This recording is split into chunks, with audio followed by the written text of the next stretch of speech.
YouTube இன்னைக்கு ஒரு மிகப்பெரிய நெட்வொர்க். தன்னுடைய ஆக்டோபஸ் கரங்களை எல்லா விதமான துறைகள்லயும் விரிச்சிருக்காங்க.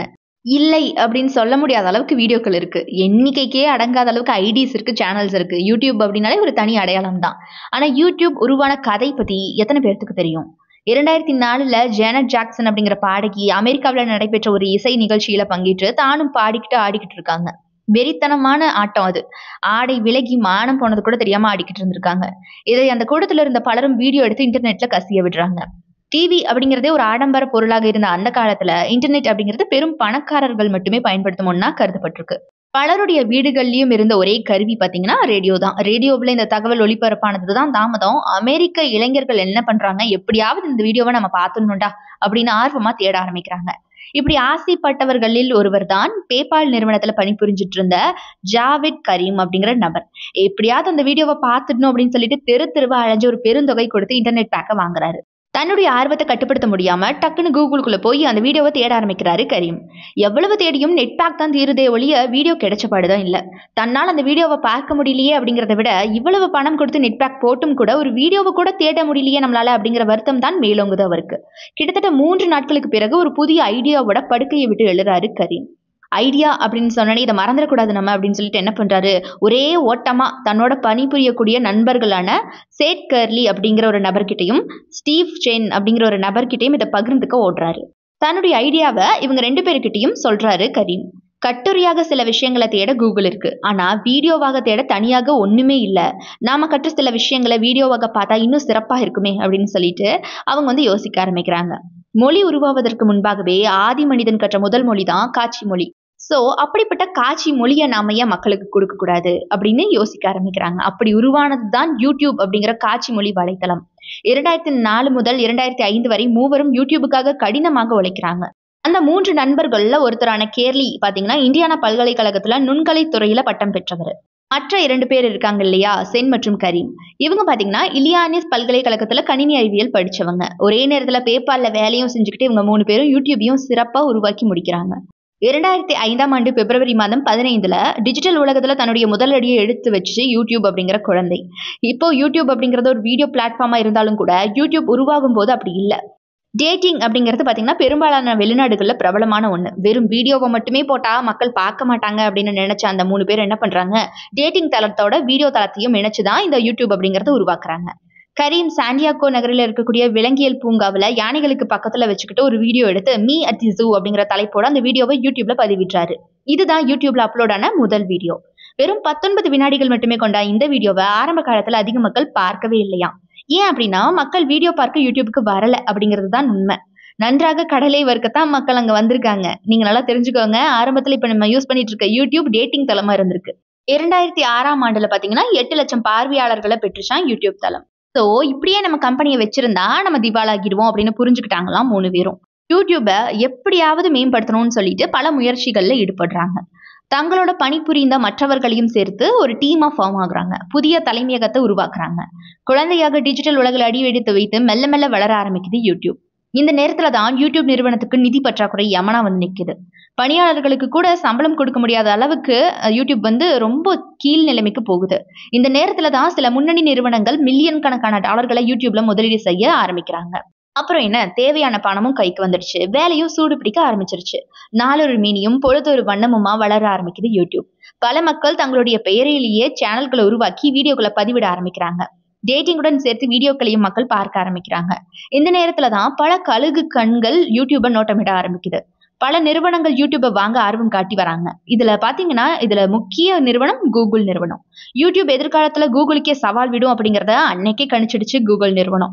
யூடியூபை வாங்க அதிக ஆர்வம் காட்டியிருக்காங்க கூகுள். எவ்வளவுதான் ரூட்டு போட்டு பார்த்தாலும் யூடியூப் மடிவதாகவே தெரியலையாம். இப்போ எல்லாமே நல்லா தான் போயிட்டு இருந்துச்சு. அந்த நேரத்துலதான் யூடியூப் பல சட்ட சிக்கல்களை சந்திக்க நேரிடுச்சான். மக்கள் தங்களுடைய விருப்பத்திற்கு வீடியோக்களை பதிவிட ஆரம்பிச்சதால ஆபாசமாகவும் மற்றும் வெறுப்பை தூண்டக்கூடிய வீடியோக்களும் யூடியூப்ல குவிய ஆரம்பிக்குது அப்படிங்கிற மாதிரியான சட்ட சிக்கல். குழந்தைகளுடைய மனசுல நஞ்சை விதைக்கும் வீடியோக்களும் காப்பிரைட் வீடியோக்களும் அதிக அளவுல பகிரப்படுது யூடியூப்ல அப்படின்னு சொல்லிட்டு யூடியூப் மேல பல புகார்கள் எழும்ப ஆரம்பிக்குது. இந்த மாதிரியான சட்ட சிக்கல்களையும் கோர்ட்டு கேஸையும் சமாளிக்க முடியாத யூடியூப் நிறுவனம் இறுதியா கூகுள் முன்னாடி பணிகிறாங்க. 2006ஆம் ஆண்டு நவம்பர் மாதம் 15ஆம் தேதி கூகுள் நிறுவனம் யூடியூபை $1.65 பில்லியன் கொடுத்து வாங்குது. வாங்கிய கையோட யூடியூப்ல பல மாற்றங்களையும் கொண்டு வர ஆரம்பிக்கிறாங்க. டேட்டிங் வசதியை மொத்தமா தூக்குறாங்க கூகுள். யூடியூப் அப்படின்னாலே ஒரு வீடியோ பிளாட்ஃபார்ம் தான் அப்படிங்கிற அடையாளத்தை மக்கள் மத்தியில உருவாக்குறாங்க. தவறான வீடியோக்களை கண்டறிஞ்சு நீக்கும் அல்கரிதத்தையும் வடிவமைச்சு கொடுக்குறாங்க யூடியூப். பிரைவசி பாலிசி மற்றும் வீடியோ லைசன்ஸ்களில் பல மாற்றங்களை கொண்டு வந்து சட்ட சிக்கல்களை ஓரளவுக்கு ஓரம் கட்டுறாங்க கூகுள். இது வரைக்கும் அமெரிக்காவில் மட்டுமே பயன்படுத்தப்பட்டு வந்த யூடியூப் 2007 தன்னுடைய சிறகுகளை பிரேசில், பிரான்ஸ், ஜப்பான் போன்ற வெளிநாடுகளுக்கும் விரிச்சிருக்காங்க. சென்ற அனைத்து நாடுகள்லயுமே பாத்தீங்கன்னா யூடியூபுக்கு அமோக வரவேற்பு தான் கிடைச்சிருக்கு. 2008 மே மாதம் 7 இந்தியாவுக்குள்ளும் காலடி எடுத்து வைக்கிறாங்க யூடியூப். இப்படியே நாட்கள் போக போக பல கிரியேட்டர்கள் யூடியூபை விட்டுட்டு வெளியில போறது கவனிக்கிறாங்க கூகுள். இதற்கு காரணம் என்ன, ஏன் கிரியேட்டர்ஸ் எல்லாம் வெளியில போறாங்க யூடியூபை விட்டு அப்படின்னு யோசிச்ச போதுதான் அவங்களுக்கு தெரிய வருது, யூடியூப்ல வீடியோ போடுறதால கிரியேட்டர்ஸ்க்கு ஒண்ணுமே கிடைக்கிறது இல்ல, வெறும் டைம் வேஸ்ட் அப்படின்னு புரிஞ்சுக்கிறாங்க. சோ கூகுள் என்ன பண்றாங்க, ஆட்செட்ஸ் ப்ரோக்ராம் அப்படின்னு சொல்லிட்டு ஒரு ப்ரோக்ராமை உருவாக்குறாங்க. இந்த ப்ரோக்ராம் படி கிரியேட்டர்கள் உருவாக்கக்கூடிய ஒவ்வொரு வீடியோக்களுக்கு நடுவே பாத்தீங்கன்னா விளம்பரங்கள் காட்டப்படும். சோ நிறுவனங்கள் விளம்பரத்திற்காக அளிக்கக்கூடிய தொகையில 45% கூகுளும் 55% கிரியேட்டர்களும் பகிர்ந்து கொள்ளணும் அப்படிங்கிற மாதிரியான ப்ரோக்ராம் தான் இது. சோ இதனால கிரியேட்டர்களுக்கு யூடியூப்ல வருமானத்தை ஈட்ட வாய்ப்பு அமையுது. 15 நிமிடங்கள் கொண்ட வீடியோக்களை மட்டும்தான் அப்லோடு செய்யணும் அப்படிங்கிற வரம்பை உடைக்குது Google. Live streaming, comment, like மாதிரி புதிய அம்சங்களை யூடியூபோட இணைச்சு முகப்பு பக்கத்துல கவர்ச்சிகரமான மாற்றங்களை உருவாக்குது கூகுள். அனைத்து தரப்பினரும் பயன்படுத்தக்கூடிய ஒரு தளமாக யூடியூபை செதுக்க ஆரம்பிக்கிறாங்க கூகுள். ஆட்சென்ஸ் ப்ரோக்ராம் மற்றும் கவர்ச்சிகரமான வசதிகள் யூடியூபை அடுத்த கட்டத்துக்கு கொண்டு போக ஆரம்பிக்குது. யூடியூபை நோக்கி பல கிரியேட்டர்களும் பயனர்களும் படையெடுக்க ஆரம்பிக்கிறாங்க. அது மட்டும் இல்லாம தமிழ், தெலுங்கு, மலையாளம், இந்தி, ஆங்கிலம் அப்படின்னு சொல்லிட்டு இந்தியாவிலையும் சக்கை போட ஆரம்பிக்குது யூடியூப். இந்த நேரத்துல தான் வந்தது கொரோனா லாக்டவுன். வீட்டுல வேலை இல்லாம முடங்கி கிடந்த பலருக்கும் வாழ்க்கையை ஏற்படுத்தி கொடுத்தது இந்த யூடியூப் தான். தனக்குன்னு ஒரு இடத்தை தக்க வச்சு பல மக்களை செலிபிரிட்டியா இணைக்கும் நடமாட வச்சிருக்கிறது இந்த யூடியூப் தான். நேரம் போகலையா யூடியூப், சமைக்கணுமா யூடியூப், சினிமா விமர்சனம் பார்க்கணுமா யூடியூப் அப்படின்னு சொல்லிட்டு யூடியூபை பயன்படுத்தக்கூடிய மக்களின் அளவும் உலக அளவுல அதிகரிக்க ஆரம்பிக்குது. அன்னைக்கு 19 வினாடி வீடியோவில் தொடங்கிய யூடியூபின் பயணம் இன்னைக்கு ஒவ்வொரு மணி நேரமும் 30,000த்திற்கும் மேற்பட்ட வீடியோக்கள் யூடியூப்ல அப்லோட் செய்யப்படுது அப்படின்னு சொன்னா உங்களால நம்ப முடியுதா? ஒவ்வொரு நாளும் கோடிக்கணக்கான பயனர்கள் வராங்க. யூடியூப் மூலமா கோடிக்கணக்கில் மக்களுக்கு வருமானம் வர ஆரம்பிக்குது. இது மக்களை கவர ஆரம்பிக்குது. தெரியாத ஒரு விஷயத்தை தேட கூகுளை நம்ம எப்படி பயன்படுத்துறோமோ அதே மாதிரி ஒரு விஷயத்தை வீடியோவா தேட யூடியூபை தான் பயன்படுத்துறோம். ஆனா பலர் என்ன தேடணும் அப்படின்னாலுமே கூகுளை விட முதல்ல யூடியூபுக்கு தான் வராங்க. யூடியூப்ல இல்ல அப்படின்னா தான் கூகுளுக்கே வேலை வருது.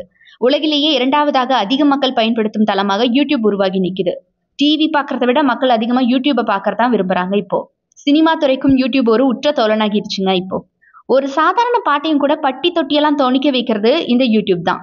யாருன்னே தெரியாத ஒரு மனிதனை இன்னைக்கு இவர் தான் செலிபிரிட்டி, இவரை தெரியாதா அப்படிங்கிற ரேஞ்சுக்கு செலிபிரிட்டியா உலகமறிய செஞ்சிருக்கு யூடியூப். இருந்தாலும் பாருங்க, எத்தனையோ நன்மைகள் இருந்தாலும் கூட சில பாதகங்களும் இதுல இருக்கத்தான் செய்யுது. சில இளம் தலைமுறையினர் இதனால கெட்டும் போறாங்க. அதுல சின்ன பங்கு இதுக்கும் இருக்கு. யூடியூப் வீடியோ காட்டினாதான் இன்னைக்கு நான் சாப்பிடுவேன் அப்படின்னு சொல்ற குழந்தைகளும் இருக்காங்க. யூடியூப் வீடியோல நான் கதை கேட்டுட்டே ரைம்ஸ் பாடிட்டே தான் தூங்குவேன் அப்படின்னு சொல்ற குழந்தைகளும் இன்னைக்கு இருக்காங்க. வளரும் தொழில்நுட்பம் மனுஷனை ஒரே இடத்துல கட்டி வச்சிடுச்சு அப்படிங்கிறதுக்கு சிறந்த உதாரணம் இந்த இடம்தான். மாயத்தளம் அப்படின்னு பேர் மாத்தி வைக்கிற அளவுக்கு யூடியூப் இன்னைக்கு நம்மள மாத்தி வச்சிடுச்சு. அன்னைக்கு $1.65 பில்லியன் மதிக்கப்பட்ட யூடியூப் நிறுவனத்தின் இன்றைய மதிப்பு பாத்தீங்கன்னா $170 பில்லியன் இருக்கு. மக்களுக்கு எது தேவை அப்படின்னு அறிந்து உருவாக்கப்பட்டதால் தான் யூடியூப் இன்னைக்கும் கூட வெற்றிகரமா ஓடிக்கிட்டு இருக்கு அப்படின்னு சொல்லலாம். எது எப்படியோ, எதை நம்ம பயன்படுத்தினாலும் அளவோடு பயன்படுத்தினா அது நல்லதுதான். அளவுக்கு மீறினால் அது யூடியூபா இருந்தாலும் யூஸ் இல்லை. ஸோ உங்களோட கமெண்ட்ஸை மறக்காம கமெண்ட் பாக்ஸ்ல என் கூட ஷேர் பண்ணிக்கோங்க.